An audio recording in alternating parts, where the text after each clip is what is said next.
Welcome to the Candle Business Coach Podcast, a show about the craft of candle making and small business. I'm your host, Kirsty Allen, and I'm a candle maker, mum of three, and kindness advocator. Join me as I dive into all things candles and small business and deliver advice and tips to you in episodes every Tuesday and Friday.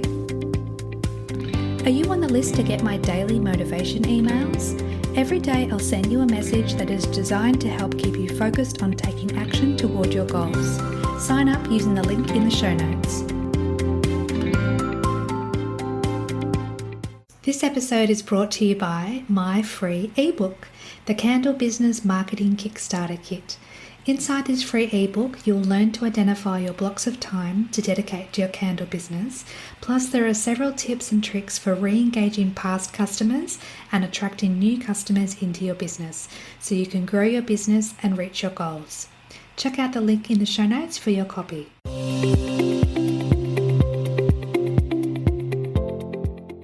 Welcome back to the podcast, my friend. We have a very special guest with us today to talk things about money and mindset, which I know are two topics that are close to my heart and are very important to get on top of to help become successful in both business and in your personal life.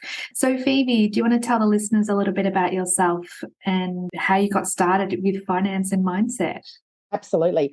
I've been running a award-winning boutique mortgage broking firm for about 15 or 16 years now. And in that, I met a whole lot of people that were struggling with just some of the basics about money. So I decided in 2020 to write a book, and I wrote a book called The Happy Money Journey. And from there, have picked up just a little bit of a following and a few people that are pretty keen to know more about money. So we're starting to do online courses and small things about getting people to know money. But one of the things that I do quite a lot is go and speak to groups and groups of women and things like what we're doing today, talk to your listeners about how they can get a little bit more in control of their money and how it's a mixture of your mindset and making some really easy, practical choices. And that's what I really love about your methodology is that it's about keeping it simple rather than making it complicated, because if something's complicated, we're less likely to take action and to stick to it as well. So I know that a lot of the women that will be listening to you will be business owners, and in that there's a particular mindset that we need. And I think one of the first things that we need to talk about is how you set up your bank accounts, and then we talk about how you kind of get your money game on instead of sitting there waiting for things to happen. Definitely. So that's a really good starting point. Let's talk through the basic or the bank accounts that we need to have or that every small business owner should have. Okay, for me, because I have staff, so I have three. I have my general expense account, I have my payroll account, and in my payroll account, I've got wages. I've probably got about 3 months worth of wages sitting there at any given point in time, including super. Because you can't, when you're employing staff, you can't pay the super late. So you've always got to make sure that you've got the super there and it's ready to be paid on the date that it's meant to be paid. Anyone that's earning money these days you need to include 10.5% super for as well. And then I've got a tax account, which is where I put my GST. Amazing. So as you're earning money and as you're spending money, GST is part of it. And it's good to put away about 7% of your earnings to cover your GST. You generally don't spend that much, as in you don't use the whole lot that's there, but it's good to have it there just in case. Yeah, it gives you a bit of a buffer if for some reason there's a shortfall elsewhere, you've got that money sitting there, which is important. And it gives you a bit more peace of mind to know that you've covered all your bases, you're ticking all the boxes when it comes to your finances, rather than having just one account and thinking that that's enough and that you'll have enough to cover all of your expenses. If you can segregate the different accounts and the different purposes, then each of them have their own purpose and you know what they're for. Absolutely. And I do a similar thing with my personal accounts. I've got my spending account and I've got my fun account. So I've got my account that has all my direct debits coming out of it. And then I've got everyone can have fun with this account. But that fun account also includes things like food and groceries because they're all variable expenses. So yeah, doing that same thing, just having the accounts neatly segregated so you know exactly where everything is just such a relief. Now, some banks charge business accounts and some banks don't. So it's important when you're looking around, particularly when you're just starting out and you're looking around for a bank account, that you've got it, it's in your business name so that you mentally separate it from your personal account. Even if you're a sole trader, you can call it whatever you want to call it. That's your business name, as long as your business name is registered, and that there's no fees on that business account. That's really important. And there are a lot of online banks where the fees are very small or non-existent. So rather than just staying with perhaps one of the big banks, have a look around, do your research, find the banks that are fee-free, because it's going to be eaten into your profits if you are paying for fees. So you were talking about mindset when it comes to finances? Yeah, mindset when it comes to finances is also really important, because I know that when I started my business and probably when you started yours, no one's really expecting you to do brilliantly. And you're not even really knowing, you're going into uncharted territory. You don't know what's going to happen. You just, it's all a bit of an unknown. And your business can start making money quite quickly. And you need to be prepared for the fact that what you're doing, maybe a side hustle, maybe whatever, it may make money, and it may make quite a lot of money. And being organised with the bank account's one way to be organised with it, but the other way to be organised with it is to understand that that's okay, and that it's okay to make money, and it's okay to make money off basically something that you love doing and it's your hobby. And the way that we do that is we listen to, there's a few ways of doing it. And we start at the beginning. We listen to the way that we speak about money ourselves. So you listen to how, so if life wasn't meant to be easy, the rich get rich, the poor get poor, more money just means more problems. And if that's the language you're using, that's the result you're going to have from your money. So one of the first things that I ask my clients to do is just take a day or two, and every time you talk about money, write down what you're saying, record yourself, just, put it into, quickly press record on your phone and say, just said this. However you want to do it, and listen to your self-talk, because your self-talk's one of the clues as to what your money mindset actually is now. Second thing we do is look back at where we learnt about money from. So we learned about money from our parents. Did they talk about money? Were they shy about money? Was money something that was a hidden, big secret that no one wanted to talk about? Because one thing I've really noticed with very wealthy people, they will talk about their money. They'll talk about their money with their family. They'll talk about their money with me, because it's what I do for a living. But I mean, I'll meet someone at a function. I'll tell them that I'm a finance broker. They'll tell me that, they've got $20 million worth of debt with NAB, and this is what it's costing them. And, how does this look compared to what other people have? And, one of their friends got it for less at Commonwealth, and should they change, and what does it cost, and all this sort of stuff. They're not my clients. They're someone I've literally just met. Because they're curious and they like finding things out, and they're not embarrassed.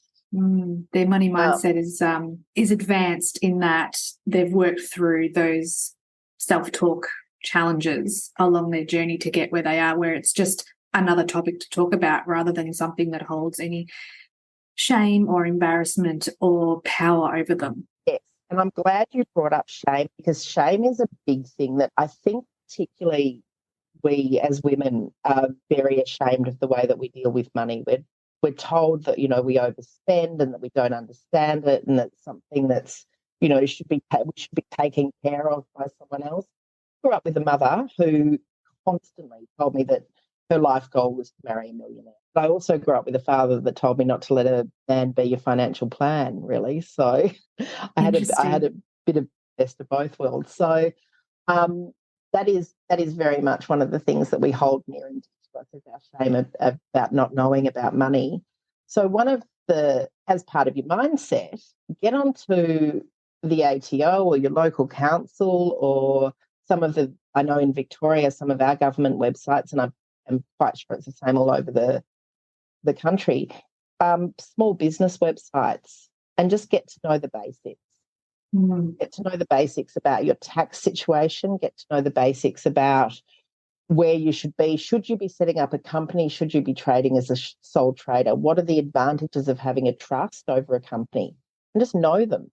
A company is really handy if you're in the highest tax bracket because their tax is 30%, but it's 30% on the first dollar that you earn. So you've got to be in a high tax bracket to make that kind of thing work. Although I'm not a tax advisor, that's what, that's the sort of thing. But if you're a sole trader, you have no limit to your liability over anything that can go wrong. So a company puts a wall between your business and yourself, whereas being a sole trader, you are the business. Everything is you. So if something goes wrong, it can impact you personally. Know what insurances you need to have. Know that, if you are a sole trader and you're the sole breadwinner, know how that's going to impact your family should something happen to you. If you're in a partnership, know that your partner and you both are contributing equally, but what if one of you gets ill? What if something happens? And they're all just easy conversations to have when someone knows what they're talking about, and harder when you're trying to find it out by yourself. So, yeah, have a look at the websites, particularly the ATO and your state business website. Yeah, definitely. It's about educating yourself and not feeling overwhelmed, or trying not to feel overwhelmed as you're learning these new things. Many of the listeners will resonate with starting their candle business as a hobby, just doing it because they love it. And then the interest starts to spark and they think, oh, maybe I can make some money off this. Maybe I can turn this into something more. So as your business grows, you need to grow as well and learn along the way and find out this information, and try not to be ignorant or naive, but take a position of confidence and say, no, I'm going to educate myself. All the information is available online, or you can speak to your accountant or people such as Phoebe and get the information to you so that you can educate yourself, so it's not so scary and it's not so overwhelming. And then your mindset shifts, and instead of being someone with a hobby that's just making money, you're suddenly a business owner with a viable business. And you can see if it's viable because you can see how much you're spending compared to how much you're earning.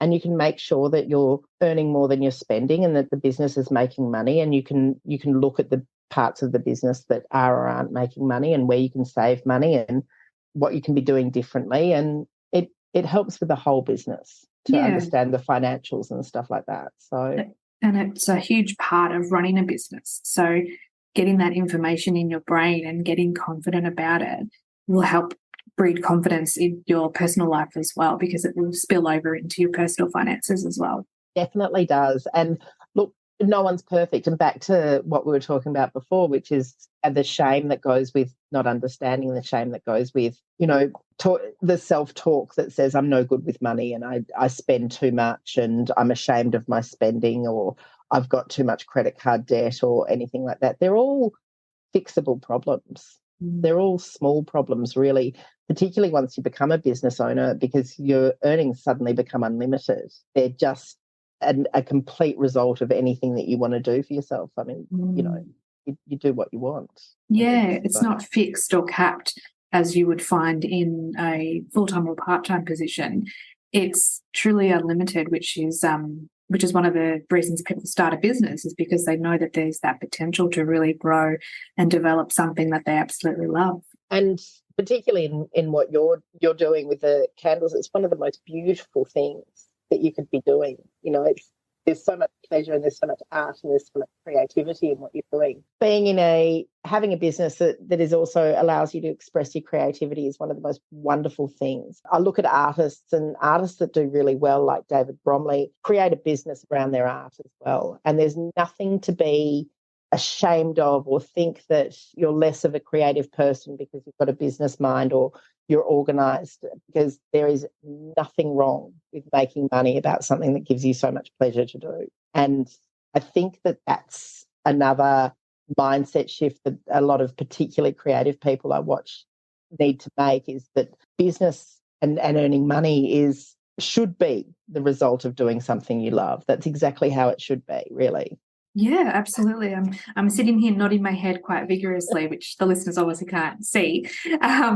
But it's so important to find what you're passionate about, and, as you say, build a business around that. Because if you can do something that you absolutely love, that will sustain you for the long term. It's not something that it's, what's that saying, like a hot flash in the pan. Like, it's, if you're able to create an income around something that brings you so much joy, that positive energy that you put out into the world is felt around the world. It's felt by others, and it can inspire other people to create their own business as well, or create their own way of expressing their joy, whether that's through a creative field or not. Yeah, nothing to be gained by playing small at all. Earning money from doing the thing that you love is exactly how it should be. And, we're not all finance geniuses, and I'm certainly not an accounting genius, but keeping your system simple, keeping your mindset directed in the way that you want to grow, knowing the things in your mind that are holding you back, knowing the internal dialogue or the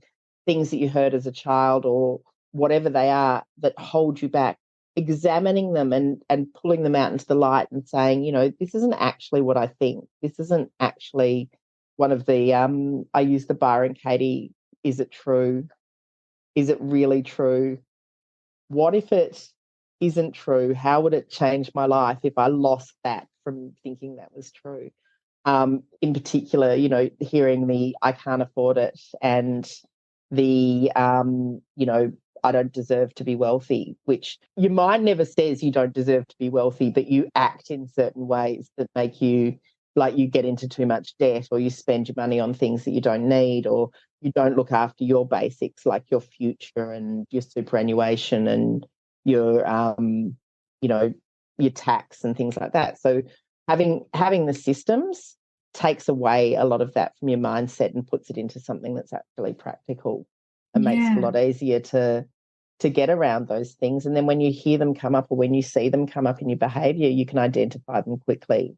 Mm-hmm. And they don't matter as much because you've got a system that's foolproof that stops that getting in your way.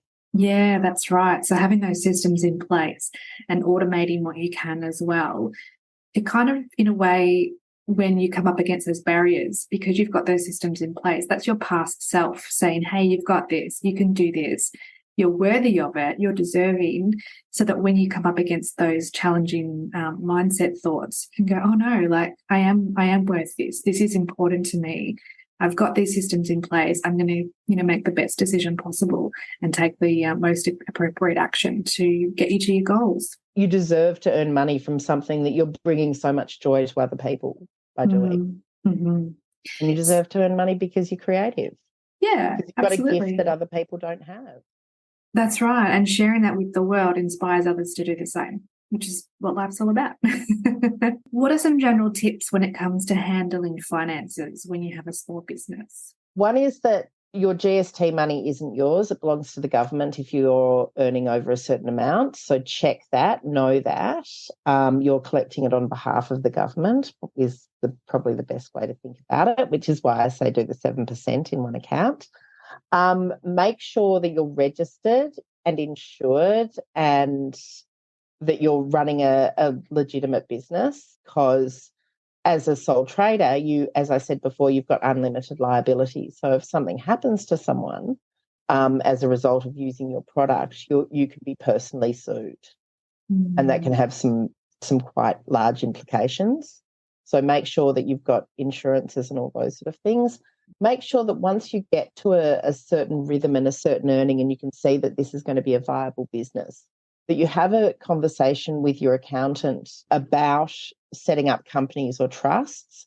I've got a client at the moment who's just earned $200,000 from her business. Was set up as a sole trader, really didn't expect it to do that well that quickly. It's interior design, she's amazing. And she's now stuck with a huge tax bill. She didn't really allow for, is a little bit disorganised and probably going to be paying a lot more than she should have for things because she'd only set herself up as a sole trader and didn't see the magnitude of what would happen when that income started coming in. So keep an eye on yourself. When the business starts to have a profit and a real profit, start having conversations, start looking things up. Get in touch with your accountant, like you said, and get the information that's specific to you, not something general that you see online. Exactly. And that's very, very important. Don't get your tax information from me. I'm not registered. Don't get your tax information from your friends. Don't get them from another small business owner. Don't get it from your dad, just get it from your accountant. Yes, they're the ones that have Very studied important. and know what they're doing. Yeah, they're up to date with the current tax laws and the implications of them, and so they're okay. And the last thing is understand that you're a business. Understand that you're deserving of money because you're actually working for it, and understand that you're running a business, you're running a show. And it's all about you, and it's all about what you're bringing to the world, and you should be proud of it. You should tell everyone about it, and you should be every day thinking in the most positive way about the money that you're earning and how wonderful it is to get that as the fruits of your labour, but also what you're bringing. Yes, I completely agree. And I love that. It's such a beautiful way of looking at your business rather than just, doing the daily grind or doing the things that have to be done. It's taking a step back, really having that gratitude and appreciation for what you're creating and what you have coming for you. Because I think sometimes when we're in the middle of doing it, we forget the joy that we're bringing to others. Yes, definitely. Until we actually hear from a customer to remind us that, yes, we're on the right path, we're doing something incredible with our life, and we're, making an impact. Absolutely. Do you believe in budgets? I believe in systems over budgets. I think as a business, it's important to know where your cash is going. So I believe in looking back over what you've done before to see how you're spending your money, and then that way you can work out where you need to improve things. So one of the things that I do with clients when they first come to see me is we do a regressive, we go back, I can get all their bank statement information for 6 months and go back over everything that they've spent. And they'd tell me that on that particular week they had a little bit of takeaway because that's not something they normally do. But then you see every week, day, month, it's Uber Eats, Uber Eats, Uber Eats, Uber Eats, and you sort of go, no, mate, that's actually not what's happening there at all. Drinking, smoking, all the little things, all our little vices come out when we go through our bank accounts. Kmart shopping, a lot of Kmart shopping in recent, particularly I think over COVID when we were just so isolated and so lonely, and we got into such a trek of online shopping just to connect. And that's starting to dissipate now, but that was pretty big. So I believe in budgets insofar as I think you should know where your money's going, but I more believe in looking at your past behaviour and tweaking it so that you don't have those things in the future. Just want to circle back to us talking about shame earlier. Why do you think people feel that anxiety or shame when it comes to talking about their money? I think it's hidden. I think it's something that we've been taught not to talk about. And I think particularly as women, we've been told a lot of the time that we're no good with money, that we overspend, that we don't have control, that we really don't know enough about it. Way of controlling how we think what we're going to ask for. I'm doing a few things I'm doing a bit of study at the moment. I'm studying the rise of I'm doing an HR course, and there's a rise of women in the workforce, and we've still got a 14% pay gap because we won't go in and ask for the money that we think we deserve. Now, that doesn't apply to every single woman every single time. Of course it doesn't, but it is far more prevalent in females not to go in and ask for decent pay rises and not to know the language to do that sort of thing. Or the thing that I see in the small business groups that I'm in, we don't know how to set a price for what we're earning, for what we're making, because we've got this whole shame about, I don't really deserve it. I don't really think that it's okay for me to earn money. It is a hangover from a forgotten time, I think, and it's something that we need to step out of sooner rather than later. Yes, and I wonder, as the generations go on, how it will change as we become more educated about our mindset, where these old ways of thinking, if they will always be a part of our thinking, or whether as we learn more about it, we start to break through those ceilings and think, no, actually, I am worthy of this, and I want to teach my daughter the same thinking and help her grow so that she doesn't have these same challenges or disadvantages. Absolutely. We need our daughters, our sisters, our mothers did so much for us to get us into into university, into working, into accepting that we could be, anything that we wanted to be. Yet we're still carrying this little shame, and this little shame it's in our heads. It's not real. It doesn't have to be. And I think the internet and all the things that we found on the internet have to be one of the best things that happened to women, because we do have the conversations now. We have started breaking down our shame. We do start talking about the things that we weren't talking about before. And such a big one is money, and such a big one is being able to control our own finances so that we can make our own choices and live our own lives. Mm-hmm. And that doesn't mean to the exclusion of a partner or a husband or that's not what I mean by that at all. I just mean we just need to have our own money so that we can do our thing, because we want to be fulfilled and enjoy our lives and be rewarded for it. Yeah, absolutely. We want to have that money flowing to us as a reflection of our worth and Yes. what we think of ourselves. Yes. And that's why we've got to make sure that we up our worth and up what we think of ourselves, and absolutely. Practice the gratitude and practice the looking at our self-talk and thinking, is that actually true? And breaking down our own barriers. Absolutely. And we do that through our own inner work, whether that's with someone through talk therapy or educating ourselves or looking online for our own answers, but also just taking a step back from our own thoughts and analysing and questioning, why did I think that thought? Why is that something that's popped up for me? Working through it and approaching it head on rather than being afraid of it. Examples of strong women with, children and success and everything. Not if you become, and the other thing that I know is that there's so many supportive husbands and partners and, out there. So many small business women that I know have someone just absolutely barracking for them in the background. Mm-hmm. And that's, that change in attitude of blokes as well is just, I think, vital to changing the world. We can't do it on our own. No, that's absolutely right. I love watching that. I love seeing that. I love seeing the guy that just goes, she is amazing. Yeah. She runs this business and she is so cool. It's that admiration and support that we need from our partners as well. Yeah. And there's nothing wrong with tapping them on shoulders and reminding them that not every day is going to be a great day in business. And sometimes it's nice to hear that you're amazing. Yeah, absolutely. We can talk ourselves up as much as we possibly can, and we should. But when we have that from our most important person or people around us, cheering us on as well, it does make such a difference. Sarah, because they think, oh my God, she's so amazing. I'm not even going to bother saying anything to her. She's great. She's got it. She's rolling with it, all that sort of stuff. And you just need to, nothing wrong with asking for a bit of praise occasionally. True. It is one of the love languages after all. Yeah.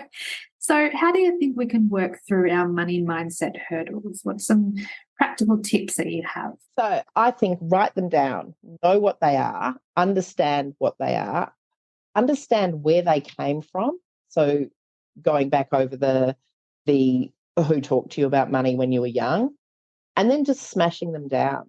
So replace the things that are in your head with a new phrase. I'm no good with money. I'm learning about my money. I spent too much on that. Might have overindulged a bit, but there's more where that came from. I think one of we can be quite black and white when it comes to our money. We forget that we're going to get more. So when we make a mistake or we take a risk or we put ourselves out there and we fail or we make a bad investment or we overspend or we do something that we didn't intend to do with our money, it's easy to get into a cycle of self-blame and shame and all those sort of things. Like one of the early things when I start talking to people about how they're spending, they're like, oh my God, I'm so ashamed. This is the end of my world. I can't believe I was so stupid. What? You didn't know what you didn't know.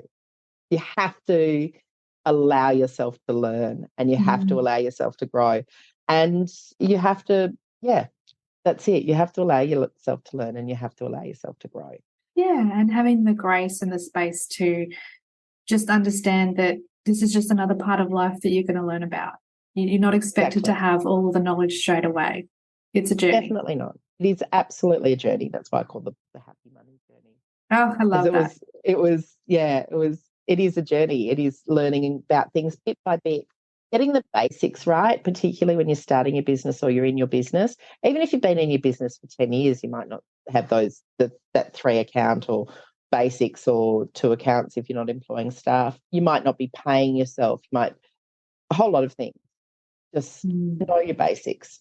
Yeah, that's right. And this is one of the reasons I love having you on the podcast, is just to bring a little bit of light, shine a little bit of light on the money topic and help people see it's not so scary once you begin to educate yourself and learn a little bit about how it all works. And the more confident you get, the more inclined you'll be to learn more about it and keep that education momentum going.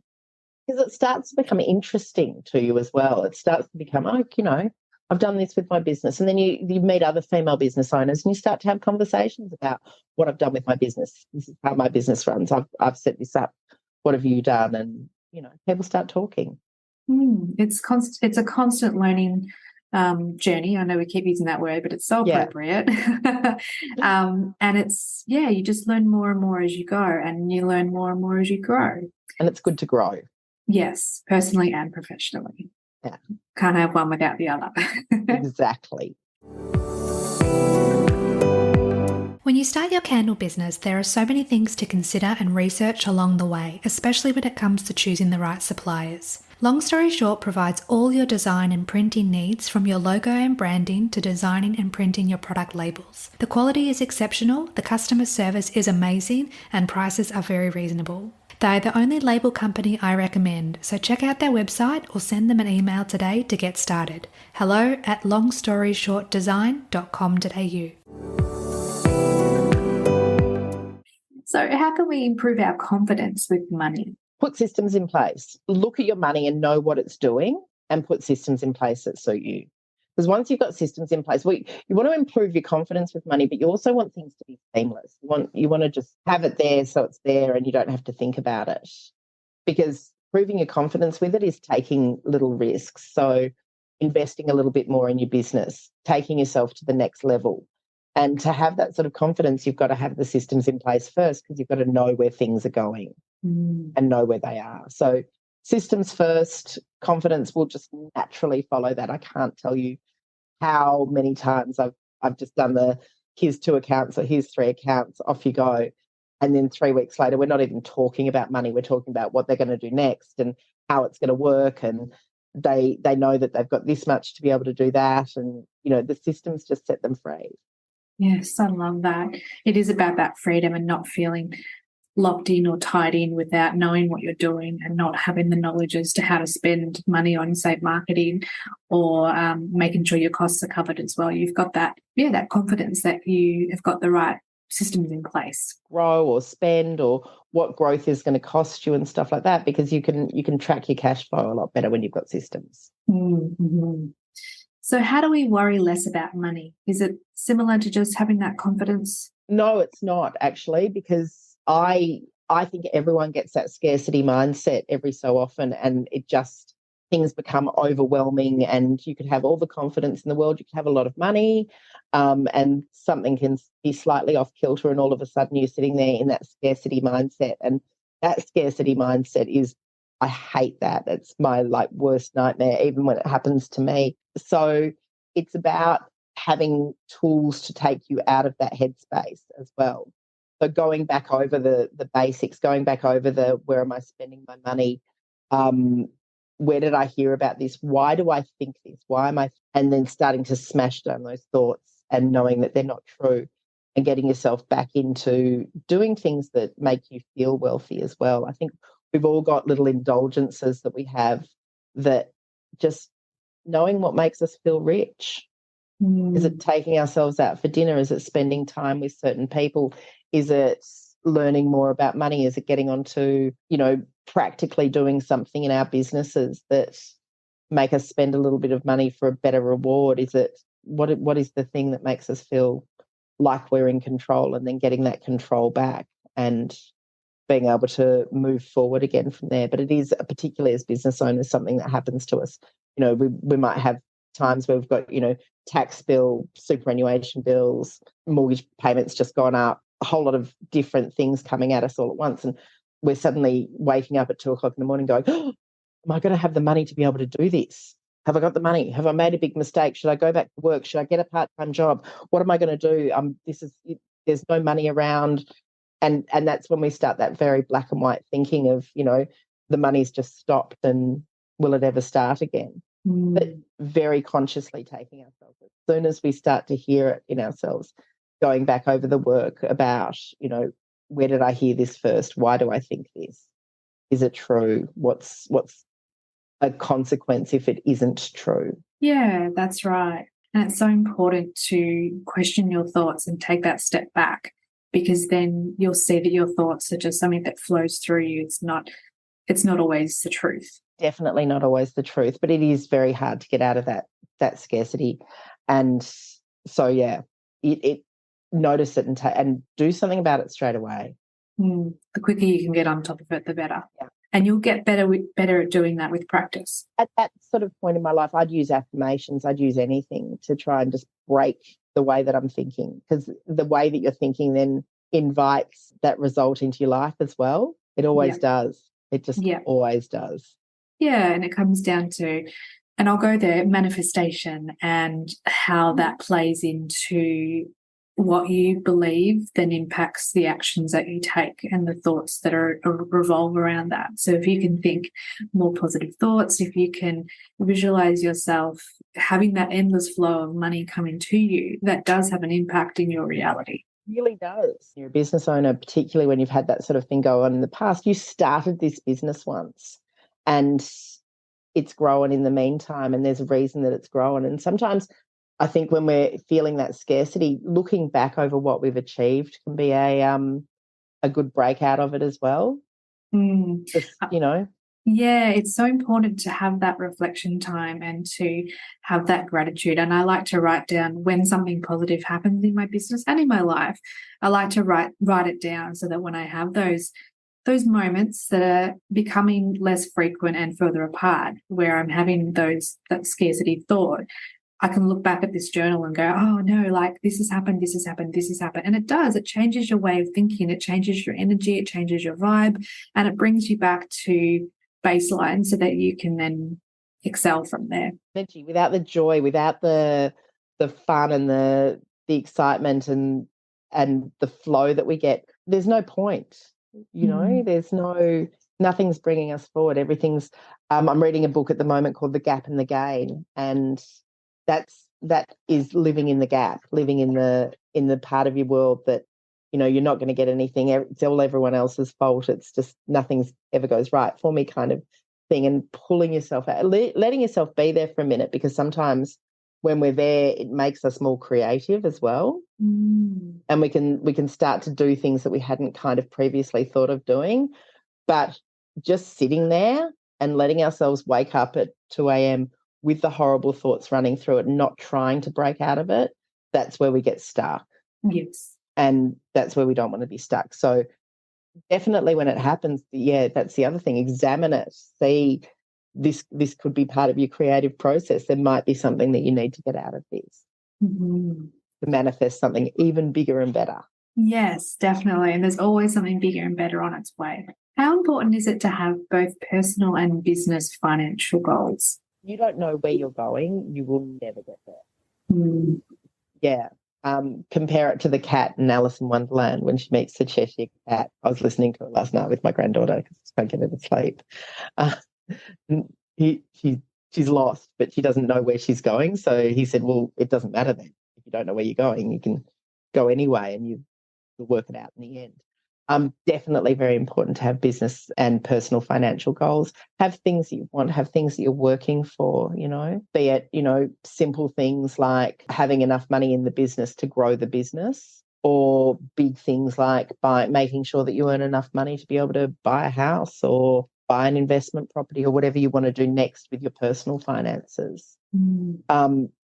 Nobody would want to retire in Australia without owning a home. It would be the whole superannuation, pension, everything is geared toward people that own their own home. There's lots of bonuses for people that own their own home. So I think it's an important thing to be aiming for by the time you're at least 50. Yeah. Again, not in my head. Yeah, it's so important. Putting money away for superannuation as well. All of these things can be made invisible. So one of the things that I do is I've got little savings goals all over the place, and I've got little investments all over the place, but I use those micro investing apps just so that I can kind of silently grow wealth. And during COVID, that hit 10 grand. But all that spending that you just stopped doing during COVID, that going out, being at work, petrol, all those things, the things that we stopped spending money on, they're actually quite expensive. So definitely write down your goals. Write down your goals, know what they are. If you're not sure about how to write down your goals, there's an amazing interview that Jim Carrey did with Oprah, and he talks about writing himself a $10 million check for acting services rendered, and he got paid $10 million. I think it was for making The Mask the next year. And when he wrote the check, he had nothing really at all. Wow. I know. So write down your goals, because writing down your goals makes them real. It makes them something that you can affirm. Even if they're silly goals, even if there's something that, you think that is completely unachievable, just write it down. Re-examine them every 3 months, make sure they're still important to you. So we were talking about journaling before, and I journal as well every day and write stuff that I'm grateful for and stuff that brings me joy. And if you put those goals at the beginning of your journal, you can look back on them every 3 months and weigh up whether they're still important to you, whether you've achieved them, whether they're worthwhile, whether there's something you still want to chase, or whether, something bigger or better's come along. We forget to look back on what we've achieved a lot of the time. Yes. And that's quite an impactful way of doing that. Oh, it's so powerful, because you're reminding yourself, your brain, of what's important to you and what has worked for you in the past. Because our minds can only hold so much memory. But when we write something down and we refer back to it, then we're able to remind ourselves about what's important and what we're striving for. Absolutely. Do you write down your goals? I literally just this week, what is it now? What day is it? Tuesday? Monday? Last week, wrote down my 12-month and 5-year goals, which is something that I hadn't really done before, because for me, I always found it hard to have that long-term vision. And then, the thought clicked. I was like, well, if I'm not having a vision like Alice in Wonderland, where am I heading? What's important to me? So I have written down my goals, and even the process of writing them down just completely excited me, and it made me so hopeful and so excited for the future, because I think, well, these are all doable things. There's still a bit of a stretch. There's still something to work towards, but it's something that I've written down that I really want to achieve and really want to have as part of my world, to then become, these great memories when I'm older. I attended a workshop a few years ago, and I drew this picture of where I'd like to be working from. And last year I bought a beach house, and I was sitting there I was setting some stuff up, and I was doing some work, and I looked out the window and I thought, I know that view. And I grabbed this journal and I looked in this journal, and I've kind of drawn a big window with trees and the ocean in the background and bushes in the front. And that's exactly what I could see in almost exactly the same way out the window of what I'd written in this workshop years before. That just made me so happy to know that something I'd wanted for a really long time, I was able to manifest and achieve. I wonder if I hadn't drawn that picture or written that thing down, whether that would have actually happened. Because that's just how powerful our minds and manifestation truly is. It is amazing. Oh, I love that for you. Yeah, it was really cool. Where do you think we can find a money role model if we don't have one in our life? Oh, Oprah. Oprah. Oprah. After the first 10 million, it doesn't matter. Money role models. Find the people that talk about money. If we don't have a money role model in our life, I honestly think she's a great one, because she gives a bit to charity, but she enjoys being wealthy so much. She revels in it. She loves it. It's fun for her. It's like she gets to do all these amazing things, and that's fun for her. She shares it. but she gets to do all these amazing things. I'm not saying share it to quite the degree that she shares it. You don't need to buy everyone a ticket to Australia or a car or whatever, but enjoy it, love it. Like she makes it fun and interesting and cool. Matthew McConaughey's book, he talks about, and if you ever want something to put you to sleep, just that Texas drawl, he's just amazing. I've got the audio book. He talks about how he wanted to stop doing romantic comedies, and he had an offer for a romantic comedy, and he was getting paid at that time, say about $2 million, $3 million a movie. And him and his wife sat down and he said, I'm definitely going to stop this. And the producers kept coming back to him with a higher and higher and higher offer. And they ended up offering him $14 million to do this romantic comedy, and he still said no. And then he didn't work for a year. And then he got Dallas Buyers Club. Wow. And then he got an Academy Award. Yeah. So money mindset, taking risks.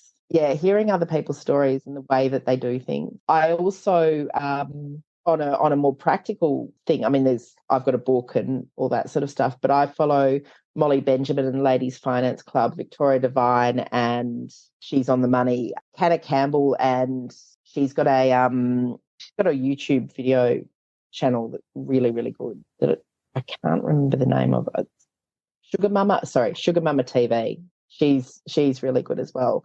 So these women that just talk on the practical about how we can better with our money and learn about our money and do different things with our money. So those three women for me in Australia would be my top three. Amazing.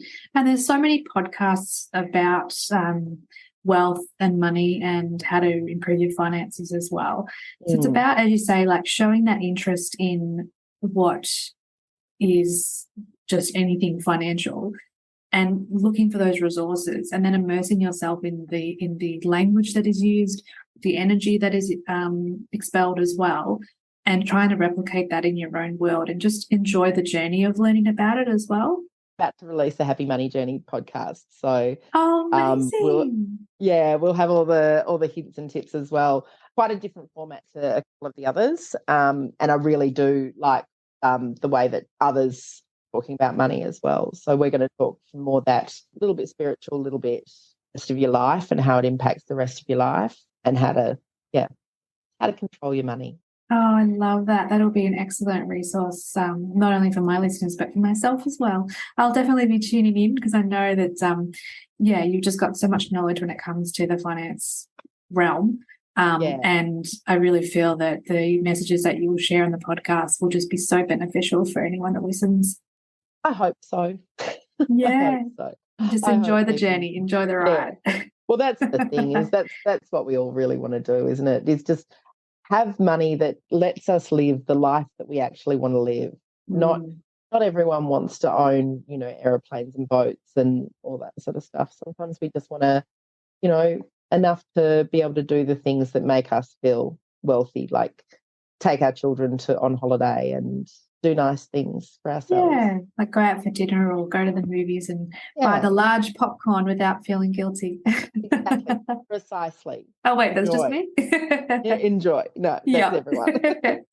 So what advice would you give to someone who is struggling with making changes with their finances? They just seem to be stuck. The first part of advice is really sit down and understand what you own and what you owe. So what your actual financial position is. And then using an app or using your bank statements, or we can do it for you, go back over your last 6 months worth of spending and find out what you're doing, and then put systems in place. Split your money into, I've got one of my staff who's been struggling with money, and it's been hard to watch because I can see what she's doing, but you've also got to be ready to change.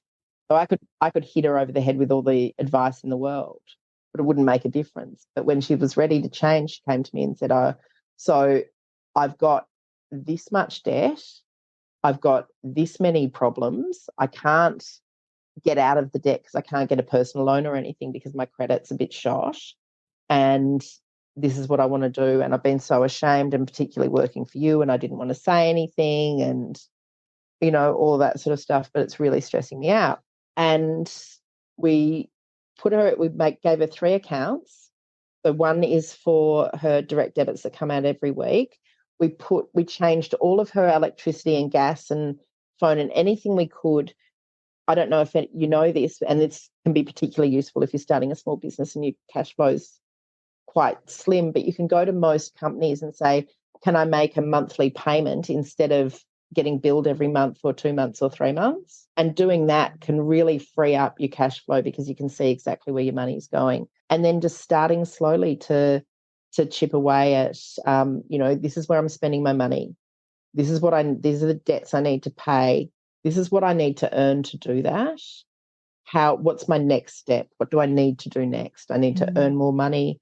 I need to spend less money. I need to make arrangements. I need to stop feeling out of control, because when you feel out of control, you start to make some really bad decisions. So you're suddenly not paying your insurance and then you have a car accident, or you don't renew your registration when you should because you didn't have enough money to do it, and then you're driving without being registered and you get a fine. And I see people's bank accounts every day in the most massive amount of detail. And I can tell you before I meet them whether they're going to be overweight, whether they're going to be disorganized. I can just see it in their spending. That's incredible. Yeah, it is. You can see people going through the drive-through. Yeah. every day, McDonald's every single day. Oh, wow. That's, they don't know that there's this. And this is the other thing is one of the things that happens to us is we get that little death by 1,000 cuts. We go and buy a bottle of wine every day because it makes us feel better, or we go into the drive-through or the takeaway, or we buy our lunch out or do something like that because it's much easier to do that. We don't have to think about it. And also that nice salt-fat combo makes us feel less anxious.